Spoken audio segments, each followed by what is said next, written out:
Let's talk money. I don't have your money. I know I'd be a lot happier with some extra cash. Is this about money? Obviously, this is all about money. Oh, man, we got bills to pay, buddy. With practical tips and a focus on scripture, let's talk money. With Dave and Reb. From More Than Enough. Real conversations about money for real people. Let's talk money. Are you ready to talk money, Reb? I'm ready to talk money. That's good because, if you weren't ready to talk money, it would be let's talk money with Dave. And I'm not so sure. Okay, that's really getting old. You've said that before. I'm sure I've said it a number of times and I still feel the same way. You could have Dave and then our special guest. Oh, we could do Dave and the special guest, but most people and the feedback, and thank you for the feedback, by the way. We really like the feedback. But the feedback is we love Reb. And I agree. I love Reb too. So we're all on the same page here. And we love Reb. We love how she, anyways, we're not going to go there. Welcome to the show. We do have a special guest today. And if you are on YouTube, you actually already see Natalie, our special guest. But if you're listening on a podcast, you don't see anything because you're listening on a podcast. And for those of you who are new, welcome to the show. It's the show where we talk about the hard issues around money. Mm-hmm. And we are excited. If you haven't heard any of our other shows, again, you can get them on morethanenough.ca, chri.ca, notmine.ca, mm-hmm. and then whatever podcasting platform that you happen to be used for your podcast. If you search Let's Talk Money with Dave and Reb and you don't find it, let us know. Info at More Than Enough. You can call the office. You can go to the website, reach out through there. But let us know, and we'll do our best to get on your podcasting platform just for you. Okay? So we'll do that just for you. How's that? So, Reb, are you ready? I'm ready. Because the intro is done. We have this great guest sitting here in front of us. So we want to introduce you to Natalie Rowe. Natalie, thanks for being here today. Always a pleasure, David and Rebecca. Yeah, you have you've been with us a few times over the years. Yes. And actually we just celebrated our 6th anniversary, I guess. Yeah, that's how we say it. Yeah, 6 years of podcasting. Oh, wow. Kind of crazy. It's great. Congratulations. Thank you. Mm-hmm. So it is always good to have you. Natalie is one of our coaches, our financial coaches, mm-hmm. and she's also a career coach at More Than Enough, through More Than Enough. She has so many talents and abilities. I cannot say enough positive things about her. Primarily, she has been one of the biggest encouragements. Okay, to be honest, she coached me through the prepping for my book. Mm-hmm. So it's because Natalie was in the corner with me, encouraging me. So she is a great encouragement. But we were I want to just thank you for sharing that encouragement with, because sometimes, it comes from me. It just doesn't have the impact. It's not the same. I know. But coming from you, I would hear Natalie we just had this amazing conversation. And I would say, yes, great. We did talk about that last night. I know. But Natalie said it and it sounded so much better. You need some inner healing over that whole thing no about, way. Yeah, you do. I am so okay, we're not going there today. Really... No, we're not going there. Okay. So, but Natalie and I were talking, and like a week or so ago, and she started talking to me about values mm-hmm. and some of the insights in her coaching experience about our values and our financial choices. Mm-hmm. And I stopped her right in the tracks and I'm like, do you want to come on the radio show tomorrow? And she's like, well, maybe not tomorrow. I know. It was just like that. And of course, I have to show you. She gives such comprehensive notes. It's 2 pages long. It's awesome. I'm a writer as well. Yeah, she is a writer and she's written a book. Okay, you have to say it because I always get it wrong.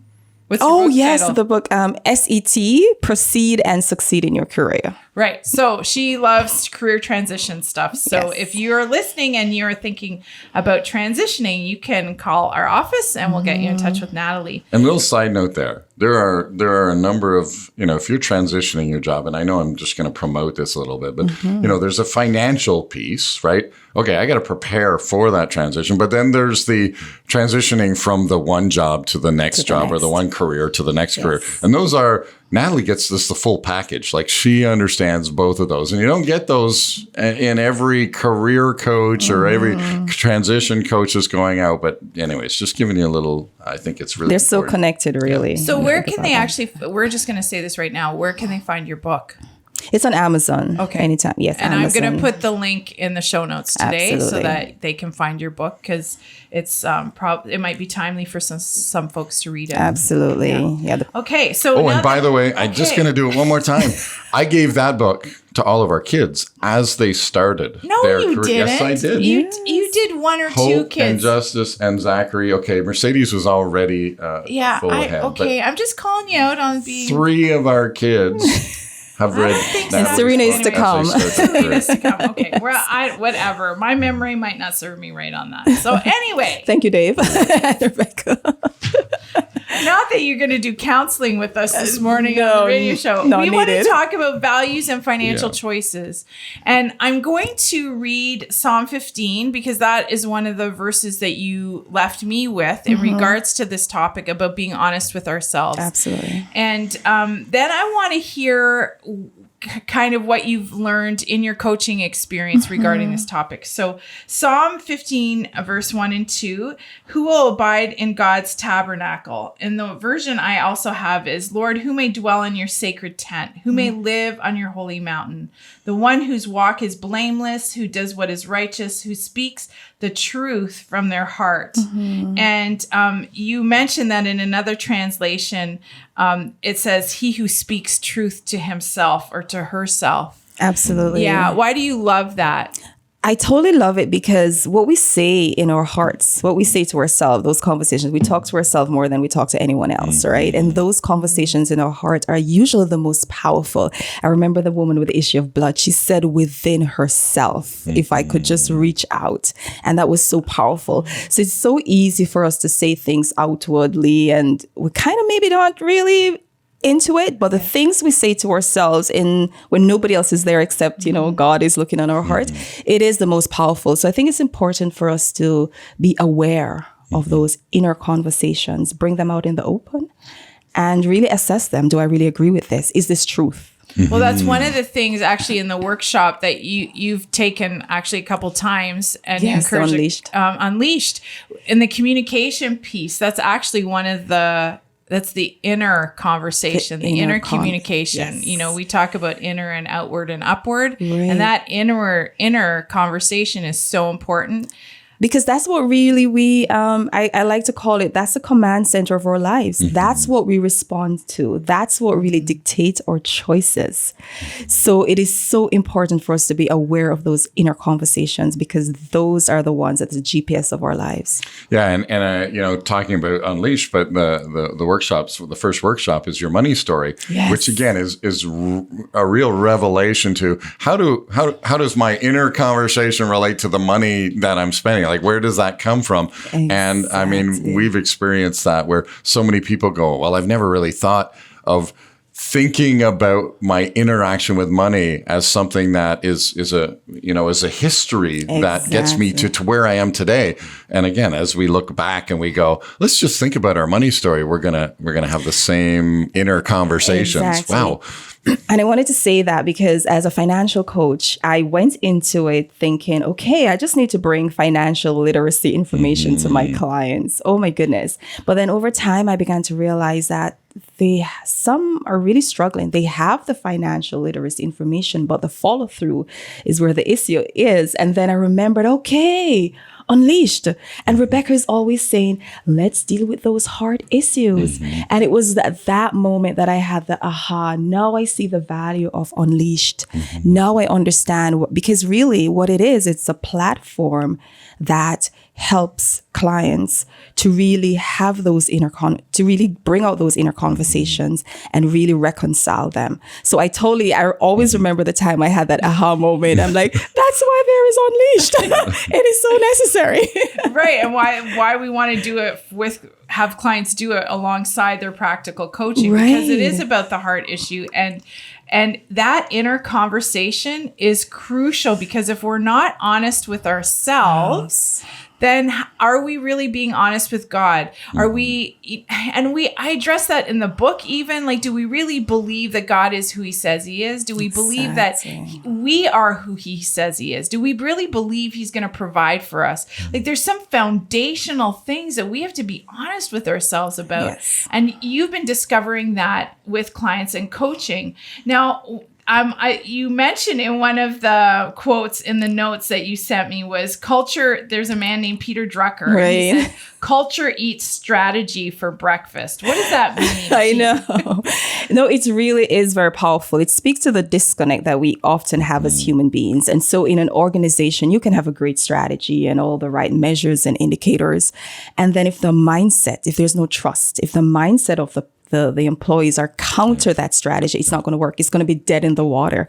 And so it was in a similar way I saw that sort of comparison where I realized that actually people's personal values was really eating financial literacy information, not only for breakfast, but for lunch and dinner, because they were stuck, because they had the information. It was going nowhere. It was, what are your values? What do you really believe? Yeah. And what we believe is not what we say, it is what we do. So if you really want to know those deep inner beliefs, watch our choices and watch the things that we say to ourselves. Yeah. And so, I love this because, that's the management part of me, right? Exactly. That's Peter Drucker is like management guru, right? But relating that to our own personal finances and saying, if I look at my calendar and I look at my bank account, and if I look at the last 30 days, if you look at it, you will see it way differently than I will. I'll look at it and I can pick out the things that are important to you because those are the things you spend time on and the things you spend money on. Exactly. But when you look at it, you might be going, oh, well, I don't really see, and so that's that truth, that kind of getting to self-analysis or self-awareness to say, hey, wait a minute. And that's what a coach does. A coach comes alongside and says, well, let's look at the finances and actually see, you tell me that it's really, one of my core values is charity. I love to give money away. And then I look at your bank account and I see $20 last month that you gave away. And I say, well, there's a disconnect here. Exactly. How do we address that? How do we shift your money to reflect what your true values are? And that's a really obvious, simple example, but that can go across the board, right? Exactly. Whether it's how we value our kids, how we value our community, how we value where we're going to spend our time, where we're going to spend our money is really the test. And we don't have to look much further than the last 30 days. We don't. And as human beings, the disconnect, I was just this morning, I recall, Romans, Paul talked about the thing that I want to do, I don't do, and the things that I don't, there's this internal almost a war struggle going on within us where somehow we want to do what we believe is correct and what is not just correct, but productive. Yeah. But there's something else that's pulling at us. Yeah. And, as you were speaking, Dave, I'm reminded, when Jesus said, you will know the truth and the truth sets us free. Well, the reason why we really want to have those honest conversations with ourselves is that when we get on the basis of truth, then even when it's the ugly truth, we have now opened the door for God to enter and for him to help us and for us to really get real with ourselves. And so it may not be pleasant, but we really have to get to that place of being honest with ourselves. And as you said, Rebecca, that's where we start being honest with God as well. Yeah. And that's the environment that welcomes his presence to come in and help and to act. And there's so much freedom here, right? Because, again, as you and Natalie look at your finances and you bring that before the Lord and you come in honesty, then you can say, well, these are actually the things that are really important to me. Yes. And this is before the Lord. How are we going to work these things out, right? Exactly. Because the things he puts that are important to you are different from Reb and I. So there's an immense freedom there that we're not in competition anymore. Exactly. We're taking our finances to the Lord and going, all right, these things are important. These values, these things are really important. And you're saying these things are really important. And again, going back to Paul's picture of the body, you might be a hand and I might be a foot. And then I can actually go, well, we are a foot and you are a hand. And now how can we work together as opposed to compete against each other, right? And then it turns to, because we know with money, often it's, hey, you make that much, I make that much, I drive this car, you drive this car. And we begin to covet and greed and compare and all of these things that undermine truly who God has created us to be and what he wants us to do with the resources he's given us. Absolutely. And it's different for you than it is for us. Absolutely. Now, I don't, Natalie, you and I didn't talk about this per se, but I'm thinking as I'm hearing you guys, there is a Christian culture we're raised with. So yes, stewardship, God owns it all. Yes, I believe all of that. But in essence, we're not honest with ourselves and saying, actually, no, I'm struggling to believe that God owns it all. I've just been doing some writing and thinking about that. One of the greatest struggles for me is God as source of everything. Yes. So I can believe he created my children. I can believe parts of that. But when it comes to me working hard and God giving me money, like it's his money, but like, wait a minute, I worked for that. Yes. You know, and just being honest with God about that, knowing that our culture in Christian circles says, oh, well, he's the provider.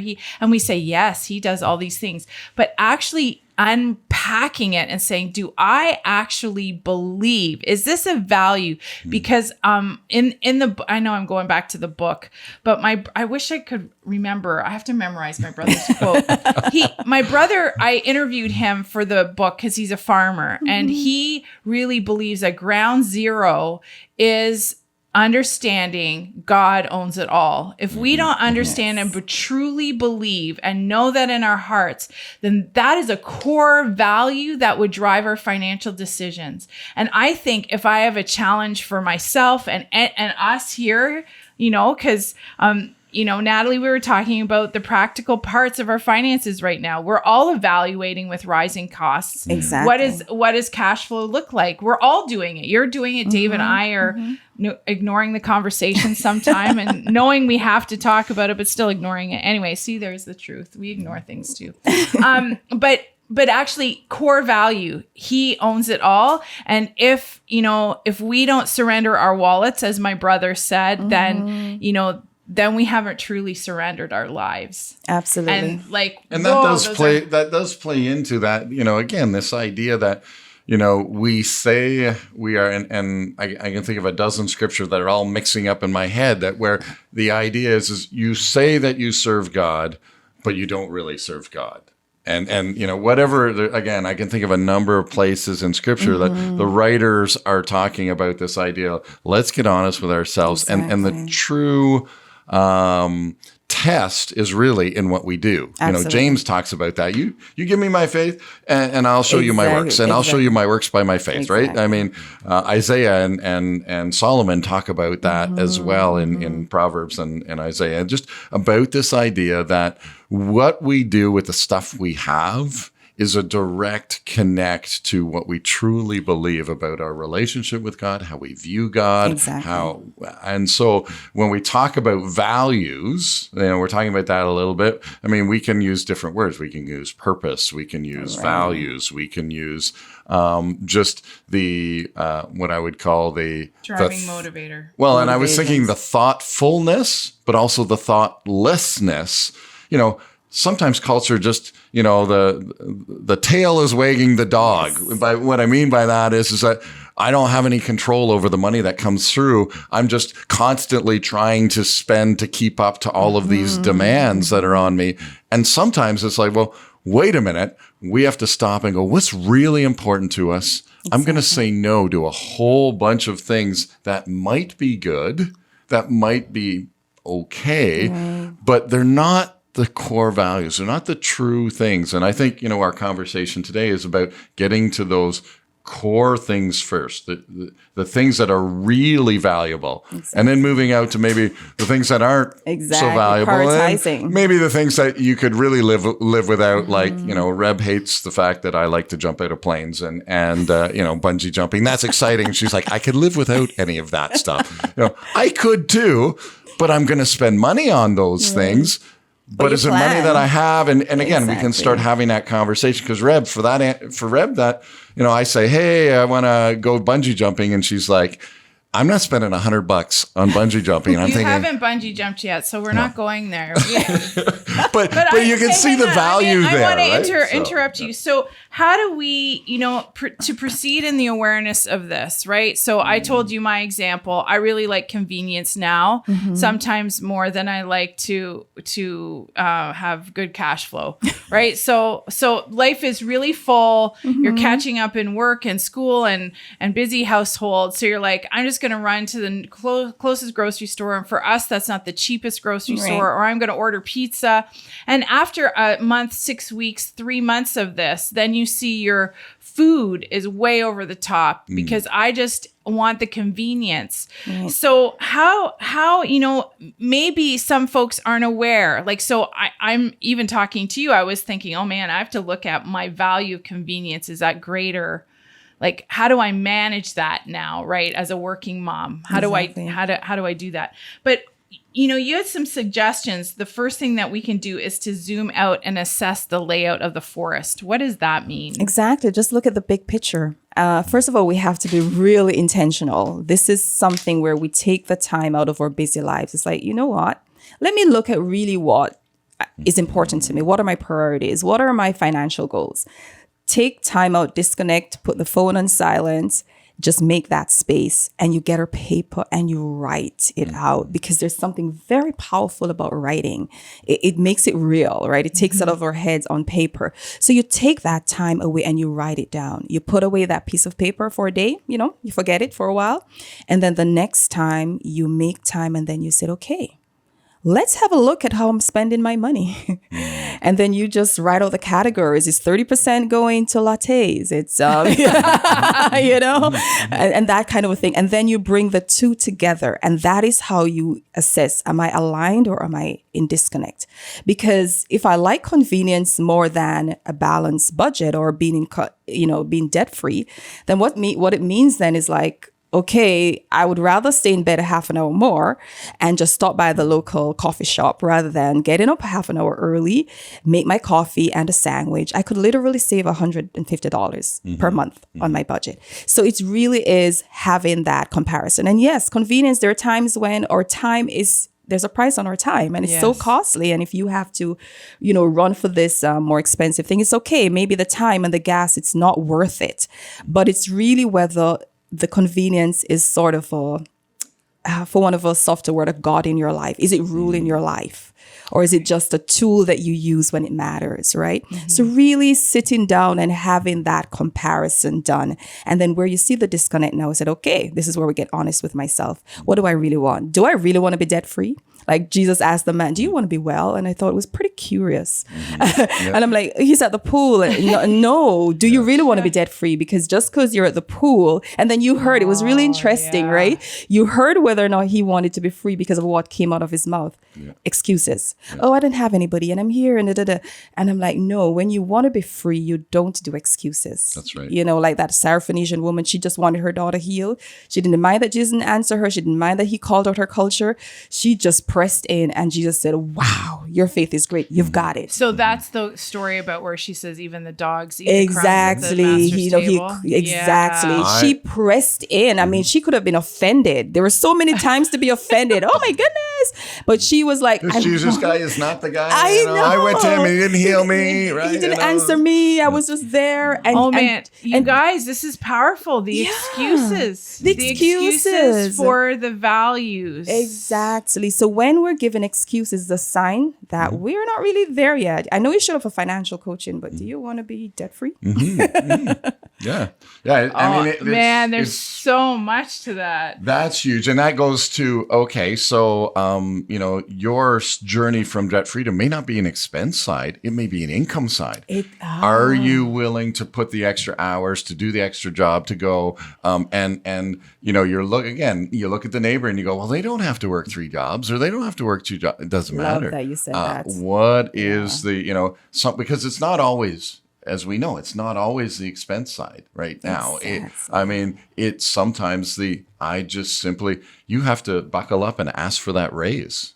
Like you just have to have that uncomfortable conversation with your boss simply because there's not enough income to support even the basic needs of your family. Exactly. You have to look at, it's a tough thing. I got to go get retrained because I need to make myself more valuable to my organization so I can get a raise and pay. Whatever that is, we can all hear the excuses of, on the income side, we can also hear the excuses on the expense side as well.